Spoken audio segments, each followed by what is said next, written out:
All right, welcome back to the show. This is your host, Mike Walters, along with my co-host, Eddie Jones. We're going to be covering all the games this week, the recaps, and looking forward to next week. And the big topic this week that came out that we're going to start off with first is about NHL jerseys and having them sponsored and what they'll look like. And we also have Jacob back on the show. Thanks for joining us again. Nice to be here again, guys.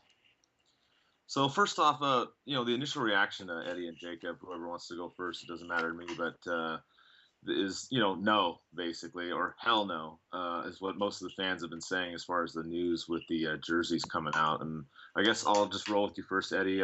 What's your take on sponsoring logos on our team jerseys? Well, I've never really liked it, and when you look at some of the leagues out there that have it in Europe, like the Swedish league and in Finland and the Dell in Germany, they're pretty ugly. Like the jerseys are, I mean, the logos are kind of like on the pants. They're squares with the logo, and they're on the socks, the shoulders.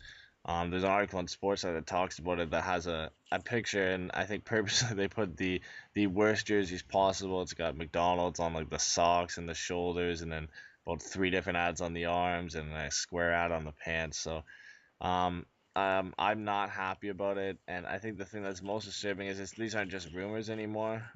Because the COO for the NHL is come out and he's quoted as saying that sponsorship in the league for jerseys is coming and happening. So I share that same reaction with a lot of people, and I hell no that I really am not happy about them having sponsors on jerseys. Yeah, I'm not really too fond of it myself. Yeah, some of the arguments, Jacob, is some people, there's a handful, and I mean a real few handful, that said, hey, NASCAR does it. Why, who cares? It's fine that they can do it, and it won't be that god awful. If you're going to compare hockey to NASCAR, that's like it's like judging a fish on its ability to climb a tree. It just doesn't compare whatsoever. If you want to put sponsorships on a car, that's a thing that's going around a track how many 100 times in a certain amount of hours. You're watching a car go around in circles for an hour. There has to be some form of entertainment.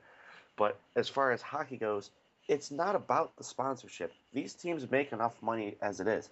So to add, I think they said they're going to estimate about a $4 million profit from adding these. I don't see where that margin is going to come in and benefit any of these teams. They all make a lot of money, so I don't see where it's going to matter. So it's not going to make any sense to put these sponsorships on the jerseys because it's going to annoy the fans. It's going to make these jerseys just look absolutely ugly, especially if they do it like the Swedish and Finnish leagues. It's just not going to look good. These things look so cheesy because I feel like if I walked up to these jerseys, I could just rip off these sponsorships like they're taped on or something. It's just gross, and it shouldn't be there. I really don't think it should. It's not a good idea. Yeah, you brought up the point about the revenue, and Eddie and I had talked about this too, is part of that revenue issue that I think would go counter to what they're saying is, look, we go out and we buy these jerseys. A lot of us buy blank jerseys, replica jerseys, because those are usually more affordable than the authentics. But why would you want to go buy a replica if now you have all these sponsorships on it, and you're going to have to take it to a place to have them take it off if they can at all? Yeah, if you want to buy one of these jerseys, you're thinking, I want to buy this jersey with this player for this team. You're focused on the logo and feeling good about your team and feeling good about that player. And then you're going to have to look at it every single time and see whatever sponsorship is on there, whether it's Honda, Tim Hortons, Staples, or whatever other bank that you can come up with that belongs on that logo. So it just doesn't fit, and it's going to annoy the fan base so much to a point. Is it really worth getting an extra $4 million? If anything, it might hurt your jersey sales because people are just going to be like, I don't like this. I don't want to buy it. They'll buy some of the new player jerseys, but it's just not going to be the same because of how weird it's going to look and how corporate it's going to feel. People aren't going to like the fact that, oh, I've now become an advertisement for you because I'm walking around with this jersey that has your sponsorships on it. It doesn't feel like a jersey anymore. You feel like a walking poster board. Right, and you know what? Everybody likes to be a poster board for their team or their player or both, but not for Home Depot or Mountain Dew or whatever else. Yeah, nobody wants to do that. It's not fun. You might as well just put a sign on your forehead that said, "We sold out. Sucks to be us."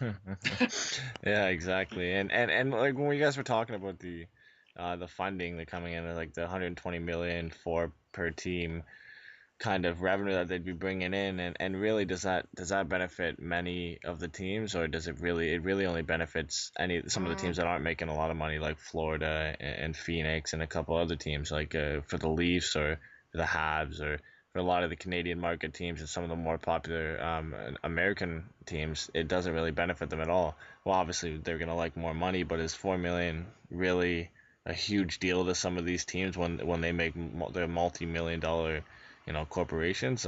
Not really. It's not. It's not. It's like a drop in a bucket for them. Yeah, it's chum change. It's absolutely ridiculous that they think it's going to be an impact. Obviously, they see something that's super beneficial that we don't, because it doesn't make sense to have an additional $4 million in revenue for adding these and annoying your fans. They must see something that we don't, and I honestly want to know what it is that they know to make me feel better about this, or to make me absolutely despise this even more and think, well, I'm not buying a jersey for a couple years. Yeah, the only other thing I did see out there that may help us out is that they were talking about watching the NBA or baseball first, with their advertisements and seeing how they do before the NHL does it. So, I mean, if it's coming, I don't know. Maybe they can somehow. Maybe it'll happen in NBA or basketball, baseball, and people cause an uproar there that maybe it stops there, Jacob, and we don't get it. Yeah, maybe it does, but we don't really know, and it's just kind of weird to know it, and I don't really think it's going to make a lot of sense in the long run for them. But if they know something we don't, and it's going to benefit everybody in the long run, if it's going to make the league more profitable and keep them from having another lockout in a number of years, then hey, I'm all for it. Is there any positives to this, Eddie, that you think that we can get? Because since pretty much the majority, I mean, obviously us three here and most of the fans is no for this. Well, the only positive I could see is if this increased revenue for some of the teams like Toronto, Vancouver, Montreal, Chicago, the Rangers, and other teams who already have high ticket prices, if this somehow enables them to lower ticket prices, which I honestly don't see happening, or lower the price of sales and jerseys or memorabilia or anything, or concessions around the arena. I don't see that happening, and I feel like that might be the only upside to it. Because you look at polls like Sportsnet or here, you look at polls on the Score and the ESPN, and they're asking people, if they like the idea of this, and 82% of people said no. And the 17% of the people probably haven't seen some of the European jerseys that look just hideous. So like the problem with the NHL and putting these ads in, is there's one sport major sport at least that has ads, and that's soccer. But when you look at soccer, the ad is the main thing on the jersey, and it's always been like that, and the logo is a smaller part. With hockey, the logo is the biggest thing on the jersey, and other than that, you have the C. So when you start putting ads around, it just looks, it looks ridiculous because the focus is the logo, and it's always so big, and then you get drawn to these other ads. When you look at soccer, the ad is kind of just there, because the logo's always been so small. I don't think for a sport like hockey, even basketball where the logo is still there, and maybe even baseball where it is around the same, it wouldn't really work. Maybe football, because the logo isn't as big or present on the jersey, you can have just an ad on the front, but for hockey, for sure, I don't think it works at all. Do you see any positives out of this, Jacob, at all? Um, I'm not really sure I can even agree with the point that it's going to lower the ticket prices or even lower any sales in the stores. With these people being money hungry, if anything, they might jack up the prices a little bit. I don't really see any positive whatsoever besides maybe, and this is a very, very small maybe they can get a larger profit so they can host more events, they can do more inside of the game. Maybe they can add something different that we don't already have in hockey that might entertain the fans a little bit more. I'm not really sure what it could be, but I just have way too many issues with it to actually get on board with it as a hockey fan in general. It's just not going to be something I personally enjoy, and obviously nobody who's who knows what they're looking for is going to enjoy. 82%, you said 82, 83% of people. That's a landslide. That is a landslide that people just don't want to see this. But regardless of what the fans want, the corporate people are going to do it anyway, and it's just not going to be a fun time for us. I'm not gonna enjoy it unless really they do something that's ridiculously positive with that $4 million. If they just pocket it, I'm gonna become irritated. Yeah. Yeah, which will may be the case. I don't see any positives in this either. I just think skating around in a billboard type uniform is just too much. I mean, some of the photos I've seen, it's an absolute joke. I just it's just so bad to the eye. I don't even I can't glean many positives off this at all. No, and I think when we're looking at the different jerseys that we're trying to get an idea of how this would look, we're looking at, we're like the all the European leagues that already do this, and it's very well that they could do that, but they could go a different way, and the only reason we're going a different way is there's only one other way to do it, and I already mentioned soccer, and the way is you then shrink down the logo and you put it where as like the same size as like a C or an A on the jersey is, you put it there, and then you have one sponsor. Like for example, LA with Staples, you put Staples across the jersey, and then you have the logo smaller. Or for Colorado, you put Pepsi on the center, and then you have the Avalanche logo around the same size as the C, where that would be. Um, that I don't know if they would go that way. That wouldn't look as bad because then it wouldn't be multiple ads on the jersey. It would just be that one main ad, and then you would have those logo as a smaller thing. But then it's a huge change because it's never been like that. And then you're kind of taking the focus away from the logo of the team, and you've got the giant, Staples, Pepsi, Honda, words or logo on the front of the jersey, and you're kind of taking away what people have had for hundreds of years already. So Yeah, if you think about that, think of some of these jerseys and these logos that have been around for the 100 years that the league has been in existence. Can you imagine having a giant ad on a Montreal Canadiens hmm jersey or on a Detroit Red Wings jersey? You just don't see that. It's not something you can envision and think, yeah, I'm okay with that. No, you picture the pure deep red and the big illustrious logo that they both have, and you just want it to stay that way. They're traditional, iconic jerseys and logos, and you don't really want to change something like that with the league that has prospered so much in the past number of years. I don't understand why they need to push for this and I would say degrade some of these jerseys and degrade the logos that people have enjoyed for 100 years. Yeah, you bring up a good point, Jacob. I mean, if you look at the original six, I mean, I think those fan bases would probably be the most pissed off by this. Oh, yeah. yeah, because a lot of those jerseys have remained unchanged since the club was formed. Montreal's barely changed in their jerseys. They've changed the shape of the C a couple times, but it really remains almost exactly the same. Chicago, Detroit, a lot of teams have maybe they've alternated with alternate jerseys. With some teams like Edmonton has had an alternate jersey where it's changed, and there's Winter Classic and Stadium Series jerseys, and I think that's where some of the people are saying, well, everybody seems to, people will buy anything. They'll buy these Stadium Series jerseys. They'll buy these Winter Classic jerseys every year. They'll buy these alternate jerseys. So, if it doesn't Hmm. look as bad, then they're saying, well, people will just buy it. But I think everybody needs, if they're gonna put these out, they need to show us what it's gonna look like and give us an idea of how it's gonna look, so fans can react that way instead of us looking at the Swedish Elite League or the Finnish League or the KHL and just assuming that that's what it's going to look like.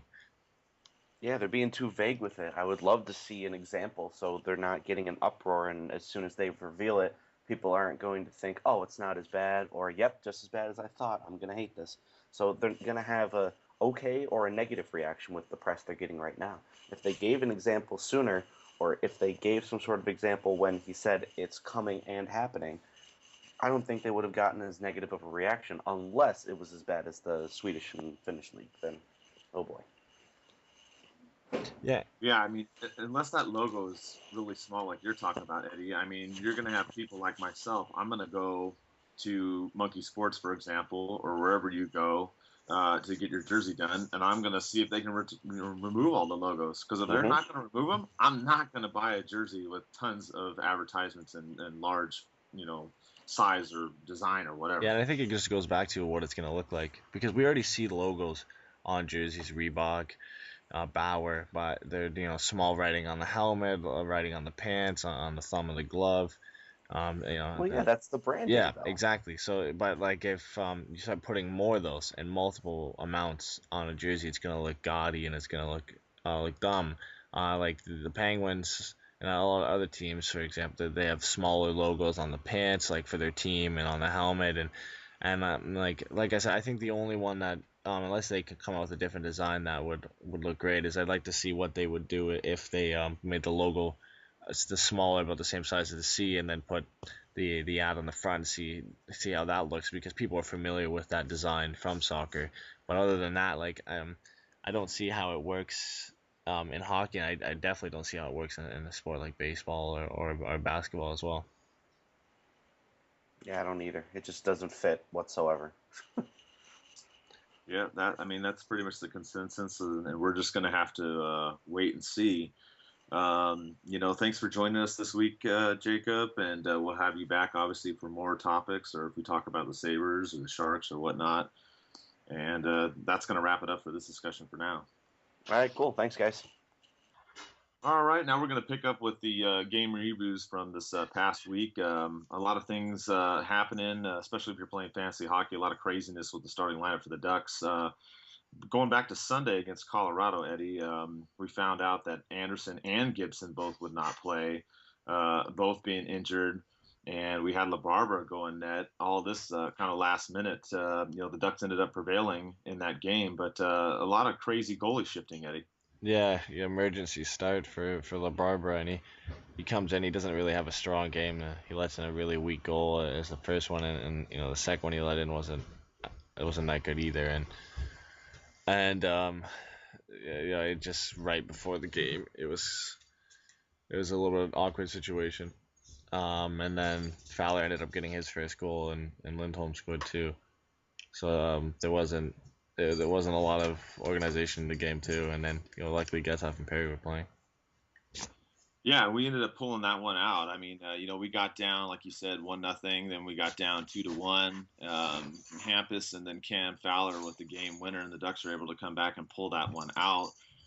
Even the craziness continued. We had Rolison coming out on the pad, sitting on the bench, and that's when we were talking about, hey, we got a Bear and Hayward. Let's got more backups. A lot of comedy going around as far as our goalie situation to make light of it, but. It's just not a good situation when you see Gibson and Anderson in the same span of a 24-hour period, basically going down. And, it continued again going into Wednesday's game. Wednesday's game against the Islanders, we had no Gibson, no Anderson. We also found out that Gibson was going to be out for 6 weeks with a groin injury. And the Ducks rolled with LaBarbera on Wednesday against the Islanders.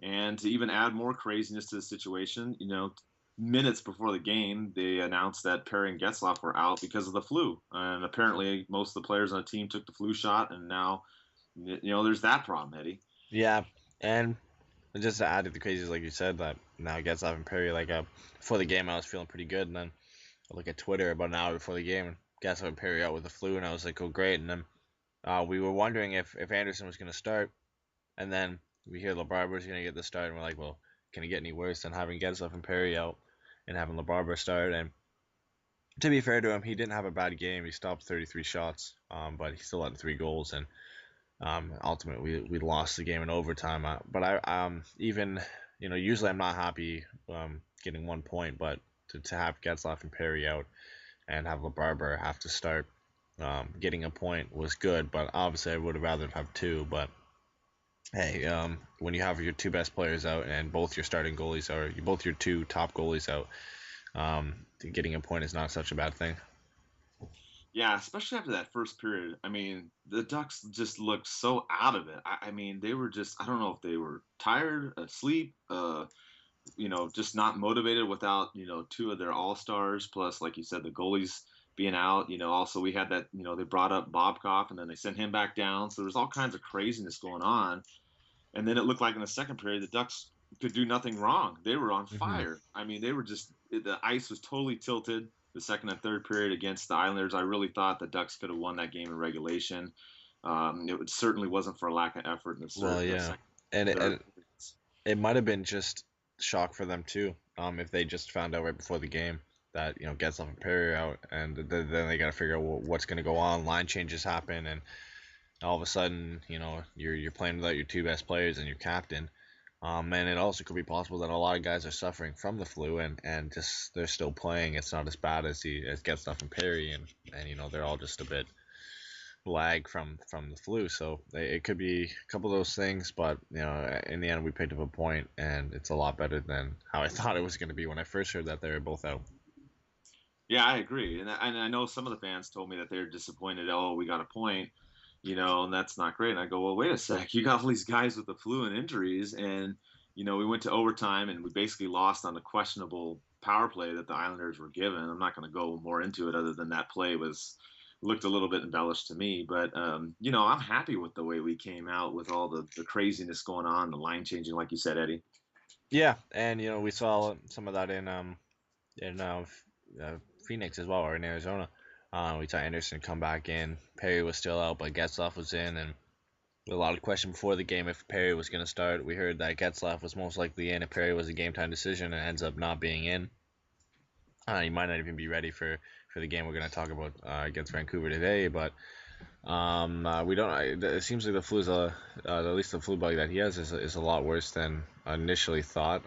Hopefully he's able to go by Vancouver. If not, hopefully everybody's ready for the LA game. But that kind of hurt us in the Phoenix game too, as we saw. We got off to a great start, and then we kind of just slowed down, and it got worse from there in the second and third period, and we ended up going to a shootout and losing in the shootout and still picking up 1 point. But a game I definitely thought with Getzlaf back and Anderson back, we should have been winning. Yeah, that game, I was there watching that one. In the first period, we were on fire with, Getzlaf scoring from his knee on the power play, and then Bolesky, our second leading goal scorer, was 7 now in the season scoring, like you said. And then, the Ducks had this 2 to 3 minute lapse in the second period where they gave up 2 goals, back to back, which was a killer. But they came out in the third period and easily could have won that game in the third period. They outshot, the Coyotes 12-6, and it ended up going to overtime, which was pretty even. And then we all know what happened in the shootout.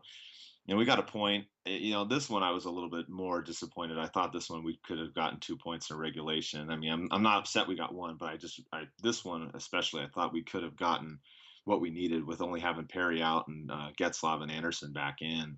And then the latest news that came out yesterday too is that Fowler had an injury in that game and was questionable for today. And then they also said that Beauchemin has the flu too.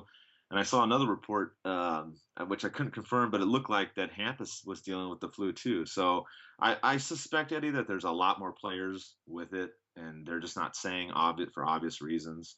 And it's just something that we're going to have to battle, especially in this week coming up with Vancouver and then LA twice. Yeah, and obviously Palmieri's still back, and he's still out. Lovejoy's out on the IR. Fistrick's on the IR. We got Gibson out for a while, so Anderson's gonna have to carry shoulder most of the load, and LaBarber's gonna have to come in and do a job. And hopefully Perry's back soon, and Fowler's lower body injury is only day to day. We're gonna need him back when he was just starting to heat up this week, and obviously Perry we need, and guys like Fistrick and Lovejoy to come in as well. So hopefully get these guys back and have at least most of them back, at least the ones who can be back by the 2 LA games this week. Yeah, and that squares us off for tonight. You got the Vancouver Canucks coming to town to play the Ducks. We've got Kessler. That there's an article out today on Sportsnet how he's excited to play against his old team. And then we get to see Bones come back to the Honda Center. And one of the questions that came out from one of the fans is how do we evaluate the Kessler trade this far? He's had 3 goals so far, and now you got Bonino, who's got 7. Most of them scored recently, but still, he's got 7 now for Vancouver. And what's your take on, the trade, Eddie? Do you think we still came out on that? I mean, I know it's early, but what do you think? You know what? I think it's been a pretty good trade so far. It's a little early, and they're playing Bones in a little bit more advanced position on power play and stuff than we did, but it's a little early, like I said. He has 7 goals. I didn't really think he would do as well as he's doing, but he's a good player, and Kessler still has 10 points in 15 games, so it's not like he's doing bad at all. But the thing I like about Kessler is he's a little bit bigger. He can win the face-offs. He's on the power plays. He's a fast skater.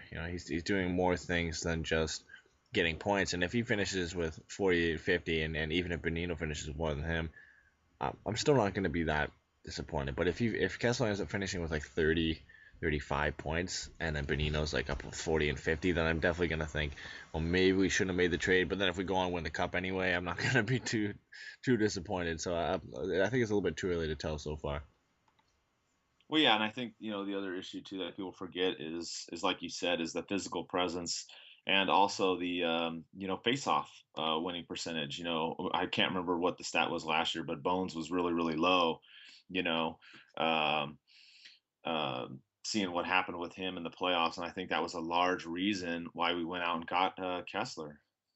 Yeah, and we definitely, I think a lot of us, although we love Bonino, didn't think he was going to go over and do what he's doing right now, because he's benefiting a lot from Getzlaf and Perry. But I guess he goes over to an actual set of twins in the Sedins, and he's doing just as good. I know he's not playing on the same line as them, and he didn't play on the same line with Getzlaf and Perry, but he's benefiting on the power play, and he's got some good line mates to play with, and obviously he's one of the trigger guys on that team, and the fact that he has 7 goals. So if he can keep it up, he's proven that he's really a late bloomer, and then he's going to become a really good second, third line center.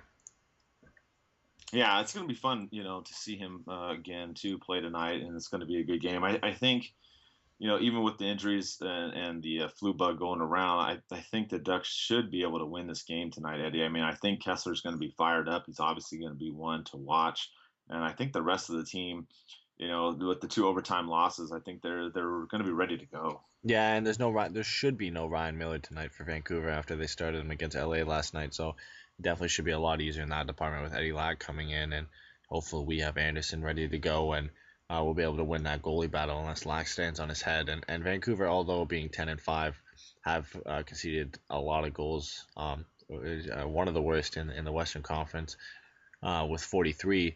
But they've been able to score. Obviously, they've scored 47 goals, but that's not a great difference. At +4, although the difference in the West is the Ducks with +10. But if we just got shut down guys, some of their trigger guys, Verbata, obviously Bonino has been doing good, and the Sedins, and so that's why we picked up Kessler and Getzlaf, so we can have that 1-2 and tire a team out. Team that's really only one line in the Sedins, and then put our other line against them. So I think it'll be a little bit easier to tire out the Sedins because they're a bit older, but they're still really good players, and it's a game that we hopefully will win, but it's going to be a lot tougher than the games we've had in the recent days. Yeah, and I expect this one to be a more physical game too. Kessler's already mentioned in the article on Sportsnet about him lining up against some of his old teammates. So I don't think this is going to be, obviously fight night like we have with the Sharks, but I definitely expect to see Kessler out there running around, hitting some people, Stoner, Jackman. I think we're going to see a physical game, and I think it, I don't want it to be high scoring, obviously not against us and Anderson, but I think, this is a game that, you could see maybe a 4-3 type of deal tonight, Eddie. Yeah, I don't think we're going to see another 9-1, although I would love to see that, but right. It could be. If Fowler and Boschman are out, we're going to be a little bit defensively exposed with Lovejoy and Fistrick already out. Allen is back, which is actually, surprisingly to say, is actually a good thing that we kept him now because we've had so many injuries on defense, but yeah, if he's in, and even hopefully Boschman and Fowler and Lindholm, Vatanen, then we've got most of our starting 4 out there, and then a couple guys to fill in. So we should be okay there. Like I said, we just got to stop their trigger guys, shut down some lines, and then And hopefully Perry coming back so we can get some goals, or hopefully we'll need to have some secondary scoring if he isn't in the game. Yeah, and and then turn into the rest of this week. We've just got 3 games this week, but the next 2 are against the Kings, one here and one there. And it's going to be a battle. Talking about getting physical. I mean, we're going to have to, definitely have our A game. Hopefully, we have most of our guys ready to come back because, on their team, you got, Toffoli leading the way with 7 goals, Pearson with 7 goals, Carter with 6 goals. I mean, they're not doing awesome, but they're doing pretty damn well, Eddie. Yeah, and the reason they're not doing awesome is because they've got one line doing it for them right now, and that's Carter, Toffoli, and Pearson. Kopitar, before last night, where I believe he got a goal and assist, he only had 3 points on the season. Correct. And that's a guy you're expecting to get 50, 60 in the season. And Gabbert got his first goal, a guy that they were hoping to score 30 for them. So they're having problems again scoring. They picked it in the beginning of the season, they weren't. Now they're kind of getting into that again, but this is the best team at home, I believe, in the NHL at 7-1-1. Just around the same as Tampa Bay, and we got to play them at home. On the road though is where their problem is. They're 1-3-2 on the road, and they just can't seem to figure it out. So it's looking like, when you look at our home and away record and their home and away record, I can see a split here where we lose to them at home and they lose to us at home. As much as I'd like to win both games, I think if we don't have everybody back, and if we have to start Anderson and then LaBarbera, I know the games are on Wednesday and Saturday, but I don't know if we're going to start Anderson for 3 straight games. But we'll see, and I would love to pick up 4 points, but I think 2 is probably realistic. Yeah, I agree with you. I mean, obviously we want to beat them and win both games and get the 4 points, but I look at this week and I think we take 2 out of 3. I think we beat Vancouver and then we probably get a split with the Kings. And obviously things can change. Like we said, last week was so crazy with the injuries and the flu and all this, trying to do the lineups and get the info out to everybody, and things are still going to be in flux this week too. So things could change. If everybody's healthy and not sick, then there's a good chance the Ducks can win all 3 games, Eddie. It's just going to really depend on the status of some of the key players. Yeah, and speaking of key players, we're gonna move into our 3 stars of the week, and it's a little bit harder this week, just kind of like it was last week too, where we didn't really have any standout performers. A lot of guys were injured, but who are the 3 guys you had, Mike? Yeah, we were talking about that, and I think we'd have to go with some of the injuries. We'd go with Getzlaf being one of the key players this week, pulling up, especially that sweet goal he had on Arizona this last game, coming back, battling the flu. He's been doing well. Also have to throw out in there Bolesky, who's come up big. He's now got 7 goals on the season for us, which has been a surprise, Eddie. A lot of people didn't think he was going to score as many so early. Yeah, and it's good secondary scoring. To be honest, Bolesky, if everybody was healthy, was one of the guys at the beginning of the season I was going to drop, and I think him being on the second line and the first line has really benefited him, and he's put away his chances to say the least. So it's been a great start for him, and hopefully he can keep it going and he can stay healthy, because if Perry's not in the lineup, he's going to be a guy we need in there if he with the goal scoring form he's on as of late. Yeah, definitely. And another one that's picked it up, we talked about the defense, has been Cam Fowler. He came through with his first goal of the season in that Colorado game, the game winner. And he's still been, doing fine for the Ducks with, 8 assists, tied for 3rd in points on the team. So Fowler would be the other star there. I guess probably go Getzlaf first and then Fowler second and Bolesky third, Eddie. Yeah, I just think Fowler this season, he's been kind of quiet, not in his production, but in how he's gone about his production. A lot of, at least from my perspective, I didn't know he was tied for 3rd in points. He's kind of just gone under the radar and got it done, and he got his first goal of the season in one of the games this week, and he picked up another assist, and just his defensive play, his all around physical play, and his defensive abilities in his own end have just been great this week, and he's really picked it up this season. And that's one thing we were hoping for, was that he was going to turn out to be that top 4, maybe elite guy for us this season. He's turned out to be one of our top players so far. Yeah, I mean, definitely. I mean, it seems like he's picked up. We talked about that, like you said earlier, and I look for him to keep going. I'm hoping his knee is okay tonight going forward. In this game against Vancouver, because we're going to need, everybody, especially if Francois is out with the flu as well.